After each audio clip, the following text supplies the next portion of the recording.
Hey les bambing, j'espère que vous allez bien, en tout cas moi ça va nickel. On se retrouve aujourd'hui pour la trêve internationale, il y a énormément de compétitions, comme d'habitude des qualifications pour la Coupe d'Afrique des Nations qui va faire l'objet de cette vidéo, et également la Ligue des Nations, on y reviendra un peu plus tard. La Coupe d'Afrique des Nations, les qualifications, j'ai fait deux vidéos, la première c'est du groupe A au groupe F, et la suivante du groupe G au groupe L, mais sur cette vidéo, donc le groupe A, il y aura Madagascar contre la Gambie, la Tunisie contre les Comores, dans le groupe B, le Gabon contre le Lesotho et le Maroc contre la République Centrafrique, dans le groupe C, le Cap-Vert contre le Botswana et l'Égypte contre la Mauritanie, dans le groupe D, le Nigeria contre la Libye et le Bénin contre le Rwanda, dans le groupe E, l'Algérie contre le Togo et la Guinée équatoriale contre le Libéria, on finira par le groupe F, le Ghana contre le Soudan et l'Angola contre le Niger. Tous ces matchs se dérouleront entre le 10 et le 12 octobre, même si sur l'écran, vous verrez le 9 au 12 octobre, car les qualifications pour la première journée vont se dérouler dans cette période-là. Il y aura un match d'ailleurs, le Malawi contre le Zimbabwe, dans l'autre vidéo. Et on attaque avec Madagascar contre la Gambie, dans un groupe où il y a également la Tunisie et les Comores. Pour l'instant, la Tunisie est en tête avec 6 points, largement devant, car les Comores ont 2 unités et la Gambie et Madagascar ont un petit point en dernière place. Donc Madagascar, s'il veut se qualifier, doit un peu se réveiller, ils n'ont qu'un point de retard sur les Comores, et lors de cette rencontre contre la Gambie, cela va être très important de prendre des points. Ils ont par contre, sur les derniers matchs, un bilan plutôt moyen, même s'il n'est pas ridicule. À la maison, ils ont fait l'essentiel, ne perdant pas, gagnant contre les Comores lors des qualifications pour la World Cup et faisant encore match nul contre eux lors des derniers matchs de qualification pour la Coupe d'Afrique des Nations, faisant un but partout donc, et ils avaient également accroché le Mali lors des qualifications pour la World Cup. Par contre, à l'extérieur, c'est un peu plus compliqué. Ils ont perdu contre le Rwanda en match amical et contre la Tunisie, ne marquant pas de but. Donc, comme vous l'avez compris, ils sont un peu plus solides quand ils reçoivent. Et ils vont jouer contre la Gambie, qui de son côté reste sur 3 matchs sans victoire, perdant contre le Gabon, la Tunisie et faisant match nul aux Comores. Dans ce groupe, ils n'ont qu'un petit point et je les vois perdre 1-0 à Madagascar avec le draw no bet et le pari remboursé si match nul. Et une cote 1,88.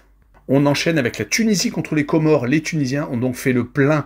Ils sont donc en position de force ces derniers temps. Ils ont tendance à ne pas perdre. Déjà, ça, c'est un très bon point. Et surtout, ne pas prendre de but. Leur seul but encaissé était en Gambie lors du dernier match de qualification pour la CAN. Mais ils avaient réussi à accrocher à leur tableau de chasse la Guinée équatoriale et Madagascar à la maison, à chaque fois 1-0. Et à faire des matchs nuls à l'extérieur contre la Nouvelle-Zélande et contre la Namibie, à chaque fois 0-0. Donc la Tunisie est en position de force défensivement. Ils vont jouer contre leur dauphin qui n'a pas encore perdu lors de ses qualifications mais qui a été accroché à 2 reprises contre la Gambie et Madagascar, donc les 2 derniers du groupe. À chaque fois un but partout. Les Comores ne perdent pas beaucoup mais ils ne gagnent pas beaucoup non plus. Sur les 5 derniers matchs, toutes compétitions confondues, il y a 3 matchs nuls. Il y a une défaite, c'était à Madagascar, et une victoire au Tchad. Mais les adversaires ne sont pas obligatoirement énormissimes. Donc sur ce match-là, je vois la Tunisie s'imposer 1-0 avec le moins de 2,5 buts sur le match et une cote à 1,80. Et on enchaîne avec le groupe B, avec le Lesotho, le Maroc, le Gabon et la République Centrafrique, où pour l'instant, le Maroc est en tête avec 2 matchs, 2 victoires. Le Gabon et la République Centrafrique sont juste derrière avec 3 points, donc une victoire et une défaite. Et dernier, le Lesotho, qui n'a pas encore décollé. La première rencontre est le Gabon contre le Lesotho. Le Gabon doit fructifier sur leur dernière victoire contre la République Centrafrique à la maison. Ils avaient perdu lors de leur entrée en jeu contre le Maroc, perdant 4-1. Les coéquipiers d'Aubameyang, qui a été rappelé en sélection, gagnent à la maison et perdent malheureusement à l'extérieur, même s'ils ont des gros adversaires. Ils avaient perdu contre la Côte d'Ivoire également. C'était lors des qualifications World Cup. Le Lesotho va avoir fort à faire lors de ce déplacement à Franceville. Surtout qu'il reste sur 3 défaites consécutives sur les dernières qualifications. Toutes compétitions confondues, ils ont perdu contre le Rwanda et dernièrement, ils ont perdu contre la République Centrafrique et les Marocains. Donc ils doivent absolument prendre des points au Gabon s'ils ne veulent pas être irrémédiablement lâchés. Mais sur ce match-là, je vois les Gabonais s'imposer 2-1. Et je verrai les 2 équipes qui marquent, car étonnamment, le Lesotho marque souvent à l'extérieur. Donc j'ai envie de tenter cette cote à 1,95. On continue avec le Maroc qui va jouer contre la République Centrafrique, peut-être le choc de ce groupe avec les Marocains qui ont donc 2 matchs, 2 victoires, qui ont réussi à s'imposer assez facilement contre le Gabon et ont gagné au Lesotho un match piège. Les Marocains sont vraiment sur une très belle dynamique. Ils font toujours partie des favoris de toutes les compétitions qu'ils disputent, même maintenant en Coupe du Monde où ils ont réussi à avoir une 4e place lors de la dernière édition. En tout cas, depuis la Coupe d'Afrique des Nations, malheureusement loupée, où ils avaient été éliminés par l'Afrique du Sud, ils sont sur 5 victoires et un petit match nul. Ils ont réussi à battre la très difficile Angola, la Zambie également, le Congo, donc le Gabon et le Lesotho. Ils ont marqué quand même pas mal de buts également, donc la tâche de la République centrafrique va être très difficile. Du côté des coéquipiers de Kondogbia sont plutôt moyens avec des défaites au Ghana et au Gabon, 6 buts pris lors de ces 2 matchs, même s'ils avaient marqué 3 buts au Ghana. À la maison par contre, ils assurent sur les 3 dernières réceptions, ces 3 victoires contre la Papouasie-Nouvelle-Guinée en match amical, contre le Tchad et le Lesotho. Mais sur ce match-là, je vois le Maroc s'imposer 3-1 avec le plus de 2,5 buts sur le match et une cote 1,66. On enchaîne avec le groupe C et celui où il y a le Botswana, l'Égypte, le Cap-Vert et la Mauritanie. Pour l'instant, l'Égypte a 2 matchs, 2 victoires, caracole en tête donc avec 7 buts marqués, 0 encaissés. Le Cap-Vert et la Mauritanie avec 3 unités, donc 2e et 3e. Et dernier, le Botswana, qui n'a pas encore marqué et qui a déjà pris 5 buts. D'où l'importance de ce match pour le Cap-Vert qui veut continuer à enfoncer le Botswana, qui va espérer donc prendre les 3 points, qui sur les derniers matchs a tendance à être très fort à la maison, comme contre la Guinée équatoriale, la Libye ou la Mauritanie, que ce soit en match amical ou en différentes qualifications. Ils ont par contre été beaucoup moins forts à l'extérieur, prenant même 2 volées au Cameroun et en Égypte, prenant 7 buts au passage. Du côté du Botswana, très mauvais départ donc lors de ces qualifications pour la CAN, car leurs 2 défaites contre la Mauritanie et l'Égypte, où ils n'ont pas marqué une seule fois, montrent qu'ils ont vraiment beaucoup de retard sur les premières équipes de ce groupe. Ils avaient pourtant montré des signes positifs lors des qualifications World Cup où ils s'étaient imposés en Somalie, et lors de matchs amicaux réussis, ils avaient accroché le Mozambique, le Rwanda et le Burundi, faisant 3 matchs nuls. Donc sur ce match-là, je ne verrai pas de surprise et je verrai le Cap-Vert s'imposer 1-0 à la maison avec le moins de 2,5 buts sur le match et une cote 1,68. Et on poursuit avec l'Égypte qui va recevoir à la maison la Mauritanie. L'Égypte veut mettre un terme total au suspense dans ce groupe. Ils ont réussi à marquer 7 buts lors des 2 premiers matchs contre le Cap-Vert et le Botswana, marquant leur territoire. Leur départ actuellement dans les qualifications, que ce soit World Cup ou CAN, sont quasiment parfaites, car ils avaient également très bien débuté leur qualification World Cup, gagnant contre le Burkina Faso à la maison et faisant match nul en Guinée-Bissau. Donc la tâche de la Mauritanie va être très compliquée. Les Mauritaniens ont gagné une fois, c'était contre le Botswana à la maison, et ont perdu au Cap-Vert 2-0, étant un peu plus en difficulté ces derniers temps, car 3 défaites sur les 4 derniers matchs officiels, toutes compétitions confondues, dont 2 défaites à la maison contre le Soudan et le Sénégal en qualification World Cup, montrent qu'ils ne sont pas dans leur meilleure forme. C'est pour cette raison que je verrai l'Égypte gagner 2-0 à la maison avec les 2 équipes qui ne marquent pas et une cote à 1,50. Et on poursuit avec le groupe D où le Rwanda, le Nigeria, le Bénin et la Libye se disputent 2 tickets pour la prochaine CAN. Le Nigeria pour l'instant a le mieux débuté avec 4 points, 0 défaite mais 1 match nul et une victoire. Le Bénin est juste derrière avec 3 unités, le Rwanda est 3e avec 2 points, 2 matchs nuls mais qui n'ont pas encore perdu. Attention au Rwanda, et la Libye qui est 4e avec un petit point. On débute avec le Nigeria contre la Libye. Les Nigérians ne sont pas au mieux depuis la dernière CAN où ils ont perdu en finale contre le pays organisateur. Depuis, les résultats sont plutôt mauvais. Une seule victoire contre le Bénin à la maison et sinon 2 défaites contre le Mali et le Bénin à l'extérieur et 2 partages de points à la maison contre l'Afrique du Sud et contre le Rwanda 0-0 lors des derniers matchs de qualification CAN.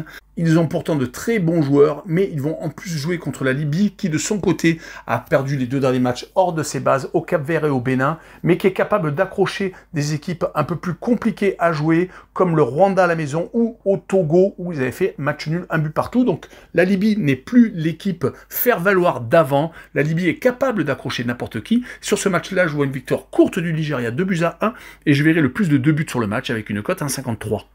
On enchaîne avec le Bénin contre le Rwanda. Le Bénin est 2e du groupe grâce à sa victoire contre la Libye. Par contre, ils avaient perdu 3-0 contre le Nigeria lors du premier match. Le Bénin va essayer donc de capitaliser avec cette réception du Rwanda qui de son côté a fait des 2 partages de points lors des 2 premiers matchs contre la Libye et contre le Nigeria, prenant un très bon match nul à la maison. Le Rwanda n'est pas une équipe très faible car ils n'ont perdu qu'une seule fois lors des 5 derniers matchs, toutes compétitions confondues. C'était au Bénin. Sinon, ils avaient réussi à battre Madagascar en match amical et gagner au Lesotho en qualification World Cup. Du côté du Bénin, comme je vous l'ai dit, beaucoup d'assurance à la maison, 3 réceptions lors des 3 derniers matchs qualificatifs et 3 victoires contre le Rwanda, le Nigeria et contre la Libye. Donc à la maison, ils vont vouloir gagner, mais je vois quand même un match nul avec le Rwanda qui va s'accrocher. un but partout et je vois le home no bet et le match nul rembourser 6 victoires du Bénin à la maison avec une cote à 1,79. Et on poursuit avec le groupe E où il y aura la Guinée équatoriale, le Togo, le Libéria et l'Algérie. Pour l'instant, l'Algérie a 2 matchs de victoire et est en train de redevenir une équipe crainte. Ils ont pour l'instant marqué 5 buts et n'en ont pris aucun. Le Togo est deuxième avec 2 matchs nuls. Et troisième, la Guinée équatoriale avec une unité à égalité avec le Libéria qui est avec le même nombre de points mais avec un goal average légèrement différent. La première rencontre sur l'Algérie contre le Togo. Les Algériens restent sur 3 victoires consécutives, ayant pris énormément de confiance contre l'Ouganda, la Guinée équatoriale et le Libéria, marquant au passage 7 buts.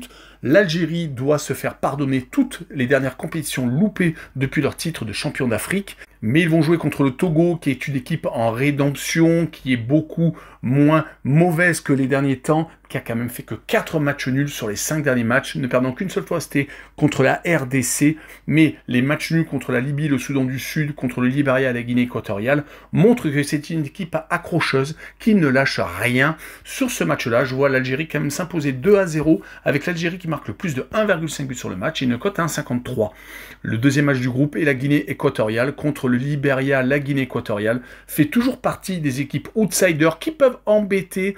Il y en a beaucoup qui les dévalorisent, même si ces derniers temps, ils ont été très mauvais à l'extérieur, perdant leurs 3 derniers matchs, toutes compétitions confondues, au Cap-Vert, en Tunisie et en Algérie, ne marquant pas de but, mais ne prenant pas non plus des volées. Par contre, à la maison, ils sont beaucoup plus compliqués à jouer, battant le Malawi, faisant match nul contre le Togo. Si on prend d'ailleurs les derniers matchs, toutes compétitions confondues, ils ne sont pas ridicules. Rappelons qu'ils avaient réussi à battre la Côte d'Ivoire 4-0 lors des phases de poule, lors de la dernière CAN, et ils avaient vraiment jeté de trouble dans le pays organisateur qui après s'était révélé. Donc sur ce match-là, je vois la Guinée équatoriale s'imposer 1-0 avec le moins de 2,5 buts quand même sur le match et une cote à 1,58. Et on finira cette vidéo avec le groupe F et le Niger, le Ghana, l'Angola et le Soudan qui se battent pour 2 places lors de la prochaine CAN. L'Angola pour l'instant est première avec 2 matchs, 2 victoires, 6 points. Le Soudan est deuxième avec 3 unités, 1 victoire, 1 défaite. Et les 2 derniers sont le Ghana et le Niger avec un seul petit point.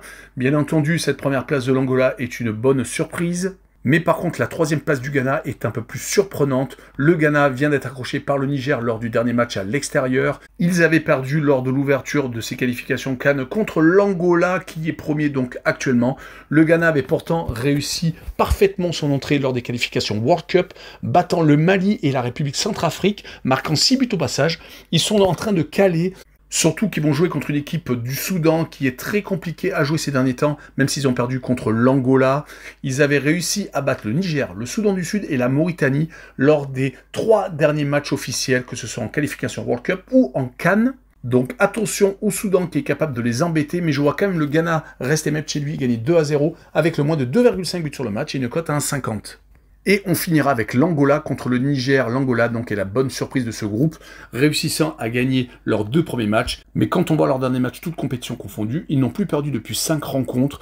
Depuis un match amical au Maroc, ils avaient, rappelons-le, réussi une bonne Coupe d'Afrique, ne se faisant éliminer que par le Nigeria, finaliste de l'épreuve. Depuis, ils ont fait match nul contre les Comores, contre le Cameroun, ils ont battu Eswatini et restent donc sur 2 victoires contre le Ghana et le Soudan. Le Niger, de son côté, n'a donc qu'un petit point pris contre le Ghana, ce qui est vraiment très bien, mais ils avaient perdu au Soudan.